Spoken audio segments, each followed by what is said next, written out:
हे आहे नगर जिल्ह्यातल्या नेवासे तालुक्यातील श्री क्षेत्र देवगड येथील श्री दत्त मंदिर। नगर छत्रपती संभाजीनगर रस्त्यावर असलेले नगरपासून सुमारे 66 किलोमीटर अंतरावर हे सुंदर असं देवस्थान आहे।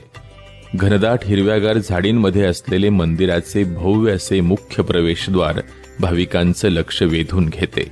प्रमुख मंदिरातील दत्तप्रभूंची प्रसन्न आणि लोभस मूर्ती या मंदिराचं खरं वैभव आहे।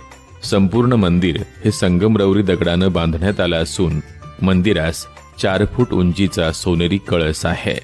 मंदिर परिसरात शनी महाराज, मारुती, मच्छिंद्रनाथ, गोरक्षनाथ, नारद मुनी, मार्कंडेय मुनी, सिद्धेश्वर, पार्वती, गणेश आणि कार्तिक स्वामी अशी स्थानं आहेत। श्री दत्त मंदिराच्या बाजूसच श्री किसनगिरी महाराजांचं समाधी स्थान आहे। मंदिराच्या मागील बाजूस प्रवरा नदी वाहते। मंदिर परिसरात निवास आणि भोजन प्रसादाची व्यवस्था आहे।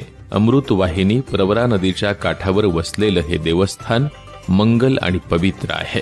अत्यंत विलोभनीय बांधकाम, शांत आणि रम्य परिसर आणि भरपूर वृक्ष संपदा यामुळे इथं आल्यावर मन अगदी भारावून जातं।